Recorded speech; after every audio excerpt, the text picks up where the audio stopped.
मंडळी, मागे कॅनव्हासवरती वेगवेगळी रूप गणपतीची साकारायला सुरुवात झालेली आहे. आता आपल्याला दुरून कदाचित ती अगदी छोटी दिसतील, पण स्क्रीनवरती आपण ती नक्की मोठ्या रूपामध्ये पाहणार आहोत. आपल्या मनामध्ये असा प्रश्न येईल की ही 108 रूपं तर आपण पाहणार आहोत, पण ही सगळी नावं तर आपल्याला पाठ नाहीत. मग हे ओळखायचं कसं? सगळ्यात शेवटी काही कॅलिग्राफर त्या गणपतीला ते नाव त्याच्या खाली लिहिणार आहे. पण तोपर्यंत स्क्रीनवरती जर एखादा गणपती दिसला तर आपण अंदाज बांधायला हरकत नाही की हा ईशानपुत्र आहे का, हा लंबोदर आहे का, हा हिरंब आहे, कारण त्याची काही वेगवेगळी वर्णनं आपण कुठे ना कुठेतरी वाचलेली असतात. असो, तर असं ह्या गजवदनाला वंदन करून झालेलं आहे. पण मुळामध्ये हा गणपती गजवदन झाला कसा? त्याला हे हत्तीचं मस्तक लागलं कसं? कितीतरी कथा लहानपणापासून वेगवेगळ्या आपण वाचलेल्या आहेत, पुराणांमध्ये वाचल्यात. असं म्हणतात की शंकर ध्यानाला बसले होते, त्यांचा कमंडलू त्यांनी तिथे बाजूला ठेवला होता आणि जाता जाता तारकासुरानं म्हणे तो लाथाडला.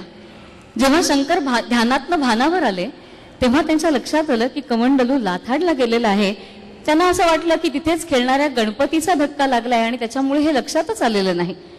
असं वाटल्यानंतर शंकरांना खरोखरच राग आला आणि त्यांनी त्या रागाच्या भरामध्ये गणपतीचं मस्तक उडवलं. हे पार्वतीला कळलं. शेवटी आईच ती धावत आली, रडायला लागली.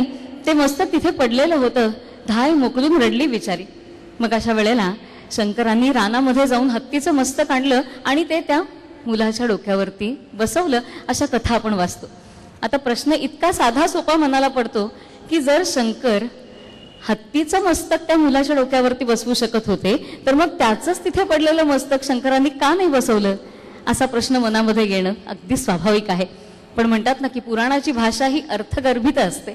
त्यामुळे मोठ्यांनी आपल्या बुद्धिबलानं आणि लहानांनी आपल्या बालबुद्धीनं या पुराणातल्या गोष्टींची गंमत घ्यायची असते, त्याचा अर्थ लावायचा असतो. पुढच्या नृत्याविष्कारातनं गणपतीच्या मस्तकाची अशीच एक वेगळी कथा आपण पाहणार आहोत.